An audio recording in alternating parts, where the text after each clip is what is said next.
Ain't no half stepping with Marcus J. We're back. Thank you so much for hanging in there with us as we begin our socially conscious and entertainment hour. We started a little bit early with that last segment on R&B. I want to say thanks to Ty Cool, who does his show here on globalscaleradio.net on Saturdays. Check him out. He's got a great show. He just called in and we rapped to him just now during the break. Always has some good information. It just kind of recap what he was saying. He somewhat agreed with the point that K-Dub was making about how we've got people out there. We just got to know where to find them. He was talking about how Eric Roberson is somebody that's been around for a long time, by Sean Patterson and others. So he has some good information. Unfortunately, we couldn't get him on the air, but he's a friend of the show. We're a friend of his show. He's here on globalscaleradio.net, and you can check him out on Saturday afternoons. All right, we're going to move on, and we're going to do a missing and or exploited child, as we do every single week, and then we're going to move on to the tune and lube. Today's young lady is Datasia Jones. She's an endangered runaway. Date of birth is September 13th, 1997. She's been missing since February 8, 2012, 14 years of age. She's missing from Baltimore, Maryland. She's a black female, stands 5 foot 2 inches, weighs 110 pounds, with brown hair and brown eyes. Unfortunately, she may be in the company of an adult male. Not sure what that's all about, but does seem somewhat scary for a 14-year-old endangered runaway to be in the company of adult male. She also may still be in the local area. So if you have seen Datasia Jones, please contact the National Center for Missing and Exploited Children at their website, missingkids.com, or contact them by phone at 1-800-THE-LOST. That's 1-800-THE-LOST. All right, we're going to move on to the Tune and Lube with Big Rube. Tune and Lube with Big Rube. You ready, Tune and Lube with Big Rube? What you got, brother? All right. Sound like Kevin Hart over there. I can't tell. All right, so last time we talked about kids in school and how we can fix this issue going on with pretty much, I don't want to say schools are terrible, but schools aren't as good as they were when I was in school, which is like 20 years ago. Now, how much is education worth? And if you want to give us a call, it'll be 804-447-0601. Thank you. Now, I do have this chart that I pulled up, and I'm not going to preach to you or read a whole bunch of stuff to you. But basically, back in 62, it was about $2,800 per child that the government spent in school. Okay. Back in 1962, that's probably a lot of money. Now, we'll go to my year, 1990-91. It's about $7,857 per child. How much? $7,857 per child. Wow. Yes. And we're looking $5,000. We're looking 30 years. So we get down with that. Now, here is the interesting part. In 2007, 2008, $10,441 per child. Now, let's go back a little bit. From 61 to 62 to 1990-91, which is roughly about 29 years, they went up $5,000 per child. So you would think during that time education has gotten better. Now you're looking 2007, 2008, it went from 78.57 to 10,441, and almost 28 years. In 28 years, they only went up about $2,500. Where is the problem? You know, I saw those numbers, and the first thing I thought is, wow, City of Richmond cut education one more time, and the Redskins have $400,000 earmarked for their facilities for next year when they come here to spend a lot of money in the city, yada, yada, yada. But they've been cutting education for years. I can see why. The kids of today some of them just aren't learning like we did back in our day. They gave us an extra 5 Gs, you know, and it's almost the same out here. Hey, we're only going to give these kids 2.5. Excuse me, 2,500. He gonna make April P call up in here in a minute. I mean, but no, bro, I'm being serious. So basically, like I said, what is education worth? There you go. It's worth about $3,000 more than it was when I was in school. I don't know whether to be really pissed off and call somebody and everybody, or to be like, you know, are we really not doing anything with this money, or where's the money going? I don't understand. So, I mean, I know we got educators who listen to us out there. So, before we, give us a call. 804-447-0601. If you're listening and you want to get in on that discussion, where's the money going? Big Group is asking. Where's the money going? 804-447-0601. I mean, we got schools not accredited. If I'm correct, a lot of schools are short teachers. Large classes. Yeah, large classes. Schools aren't really being built in the or fixed up in the timely manner. So my question is. Well, it also depends on where are they. Oh, very true. And, that's the point. But this is a national thing. Okay. So I mean, I guess my opinion is, did technology hit us back in the 70s and 80s and was like, wow, we got to spend all this money now, and my generation benefited from it. I can't speak for everybody's generation, but my generation benefited from it. Yeah, he's young. Remember that. So kids of today aren't really. It's one thing to get the hand-me-downs, but then you're not getting the improvements. Right. So I guess my question is, I'll start with Marcus J first. Not really where the money is. I guess the question is, what is your opinion on the reason why we as, not even a people, we as a country have not seen fit to go ahead and put more money in our educational system so it's an even balance? Well, you can look at the way our country is being run over the last generation. You notice that the upper class is getting smaller and the lower class is getting bigger. If you also notice, the disparity in education is changing as well. There are less people who are becoming educated, and that is documented by watching how other countries are beginning to leapfrog us in world education status, for lack of a better term. So you can tie it to the fact that the rich are getting richer. Their kids are still getting smart. Their kids are still going to school. Their kids are still going to the best schools because the money that we do have is going to those schools. And we talked about this before when we talked about how a lot of that money is going to the richer. Well, they're richer because we're giving them the money, but they're going to certain schools in certain parts of town, as opposed to the more populated areas of town. You see what I'm saying? Almost definitely. So those are the kids that are getting a lot of the benefits. And you'll notice, again, if you look at where the United States is on the educational scale, particularly in areas like math and science, every single couple of years we start to slip lower and lower and lower and lower, where other countries, our rivals, the people that we owe the most money to, if you know what I'm saying, they continue to go higher and higher and higher. There's a disparity in resources that it goes beyond just education. There's a disparity in resources like healthcare, like education. Like, if you go to certain areas, you don't have to worry about potholes, the roads. It depends on where you are. And that's part of the problem. The money is going to certain areas and not being spread out amongst everybody. And that's part of the problem. Now, I do notice that, I don't have figures in front of me, and I don't want to assume things. But I do notice that a lot of other children are going from public school to private school now, which, on that point in time, parents have to pay to go to private school unless they're able to get some type of waiver or things of that such. So, in the amount of kids aren't getting any smaller. We seem to be having more kids now than I was in school. I graduated 252. I think they're now at like 300-400.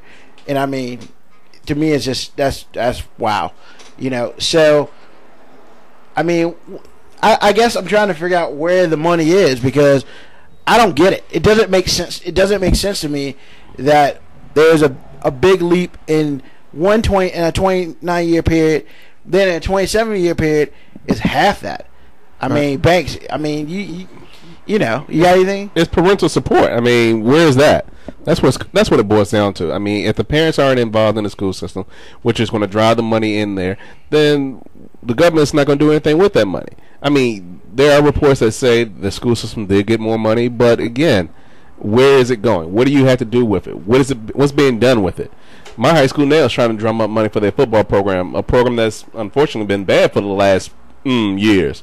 So, it's funny that you mentioned that, because I saw a story, and I'm sorry I don't have the specifics, but I saw a story on the news not too long ago that talked about projects that government officials come up with that aren't approved, but the money is still set aside. Yep. So when the projects are not approved, then that money just sits there. The money just sits there forever, and it doesn't have an earmark at all. It just sits there.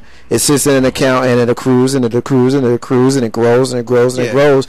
But it does that for years and years and years and years. Now, my thought is this: there's a lot of stuff that you can do with that money. And I know that's not exactly where you're going, because I think what your question is, we got the money. Where's the money that we have going? But if we've got other money that we can do something with, but we can't do anything with it because of bureaucracy, then what are we doing here as a society? You see what I'm saying? Most definitely. When you got certain amounts of money that go to certain areas because of, like Carlton Banks said, the support that those areas have, and then in other cases they just decide to allocate them there, what are we doing? I mean, there's money there. We know there's money there, because if it wasn't money there, and you wouldn't be able to be an 18-year-old soon-to-be college student and go on your computer and find money to go to school. Because what do they tell you what do they tell you?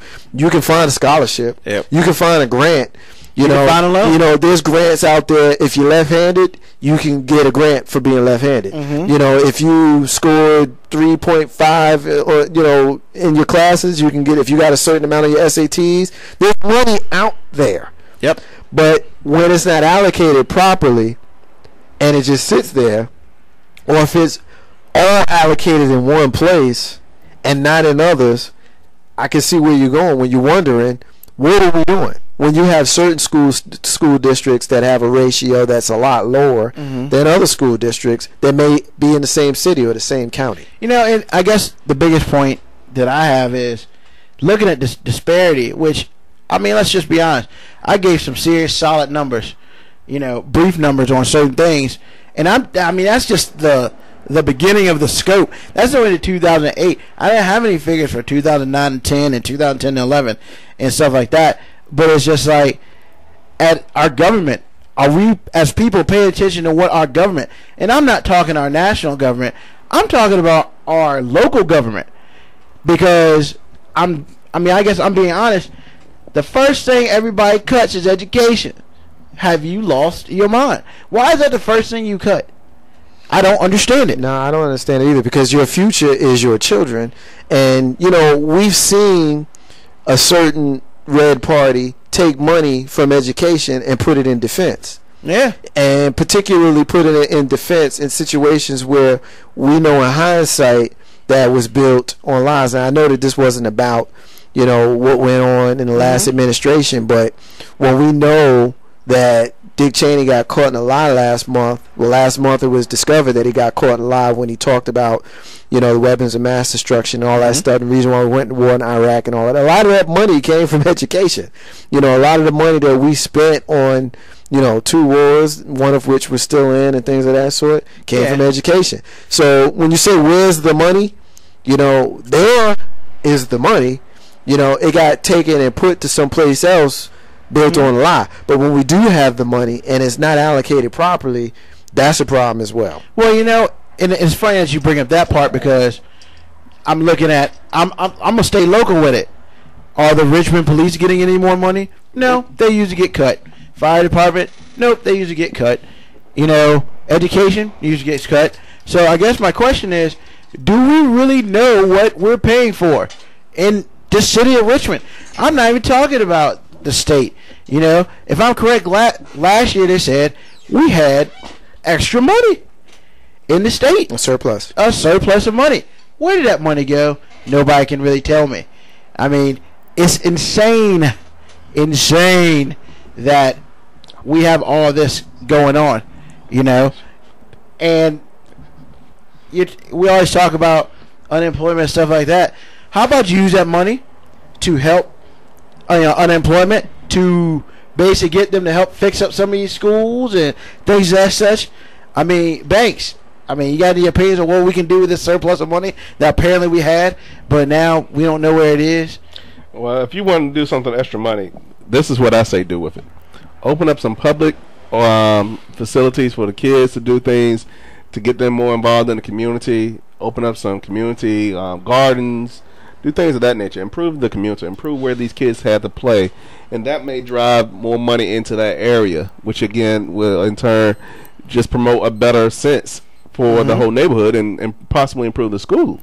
I mean, the big thing I think they're hiding the money for is so those Redskins can come down here and have a place to play and practice and whatnot in a couple of years. But hey, that's just my theory. Yeah, we'll ignore that comment because hating is unnecessary at this point. Yeah, we're talking about we're not talking about the Redskins right now. But he brings up he brings up a good point though. $400,000 went for building up stuff for the Redskins. Now, with that being said, the Redskins are supposed to bring in a couple $1 million in revenue.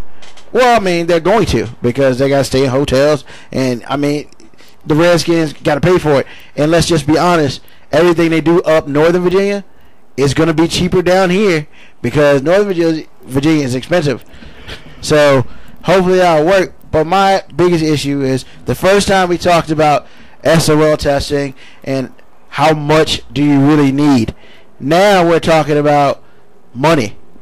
The SOL test reflects the amount of money you get. Right. Seriously? Is that what you're doing to bridge between the haves and the have-nots, the do and the do not, the necessary and the unnecessary? I mean, if your schools honestly, if your school building is terrible, how do you expect people to learn, much less teachers to teach? If your AC is not working in your school, how do you expect them to sit there and concentrate on learning something instead of worrying about how hot they are? Well, I mean, a lot of these kids are being taught how, are basically being taught based on the test. Yes. You know what I mean? They're not being taught how to think. They're not being taught how to figure things of that sort. They're being taught based on these tests. Correct. And which directly drives the money in to those schools, those locations. So I guess my thought process is, why would you give money to the schools who seem to be okay? Why don't you give money to the schools who need the help? Well, that goes back again to what Carlton Banks said earlier, where those very possibly could be the school systems where the parents are participating. That's part of it. Certainly not all of it, but that might be part of it. When you see a bunch of moms and dads coming out at 7 o'clock for a school board meeting. In some school districts, when you go to other school districts, nobody's there but the administrators. You know what I mean? And if you can't show up to show that it's important to you, then why should the administrators show that it's important to them? But the flip side is, in a lot of those areas, you're dealing with single parents who might be at work at those hours. You know what I mean? So it's kind of a catch-22 when you got the rich areas where you got, the stay-at-home mom or stay-at-home dads who might be available, whereas you go to certain areas, you got the single parents who may not. All right. I got a text from one of my friends down in Hampton Roads. The 757? In the 757. Q sent me a text. And it says, to comment on the topic, the disparity in the money is decreasing because the amount of kids have increased, which makes sense. However, on top of that is the easiest thing for cities to cut is school funding programs. So extracurricular activities are disappearing. Also, the cost of running schools has increased due to technology and security. Now, first of all, thank you for the text and the comment. He says a lot of things that I feel are true, but there are ways also to fix some of these things. I mean, you need security. It is what it is. Because some people are just crazy these days. Right. Technology, I understand that. But I guess the question that I have is, if your technology is costing you a lot more money, how come there are other places that people donate? I mean, I'm gonna be honest with you. I hate Windows with a passion. However, Bill Gates gives computers to, I don't know how many places a year. I guess my question is the school system itself looking for the money? Are they looking for the free to help them out? They can't just depend on the government anymore. I just got a hit on the Facebook page. I got Maida in Jersey that says that they get the money for what? To buy books? No. They buy techie stuff to make the school look better. But she's saying that they should put it in kids' activities like football, baseball, trailers, to expand the classrooms or systems, safety for the kids, understand the needs for computers and stuff like that. So she's basically saying put it back into the kids as opposed to aesthetics of the physical school grounds, which I agree with that, because ultimately it should be about the kids. And it should be about what can we do to help them ascend to the next level. We got the money. The essence of what you brought up, Big Rube, is where's the money going? If we've got the money, why not put it right back where it needs to go? Oftentimes you see school boards canceling programs because they say they don't have money, but you see other schools in the same counties expanding their programs. What's up with that? Why is Thomas Jefferson not possibly going to have a football team this year? To me, that's insane. We don't have a football team. It's just a matter of funding the team from a locker room and uniform and workout facility. Just to improve. That's still insane now. I'm sorry, that's not the... I feel as though that's not the people, the parents. That's not their responsibility. That is the government and the city government and the national government's responsibility to take care of all that, because we're not paying insurance if we do put money for it. My thing is, our government from the top, which is President Obama, to the bottom, which is the mayor of Richmond, needs to step up and realize that, hey, if education is not here, we're going to be a ghost town. And they need to put the money where it should be. Part 3 is going to probably be next month. Don't know what it's going to be about. If you have any ideas, hit us up. 804-447-0604, 804-447-0604. We're going to leave it there. Thank you for everybody that's listening. Maida, we see you. We appreciate all your comments. We're going to take a quick break. When we come back, we're going to ask what the hell. Got a couple of things that's kind of blowing our minds. What the hell is going on? Ain't no half stepping. Big Rube, Carlton Banks, Marcus J. Be back in a minute. All I wanna know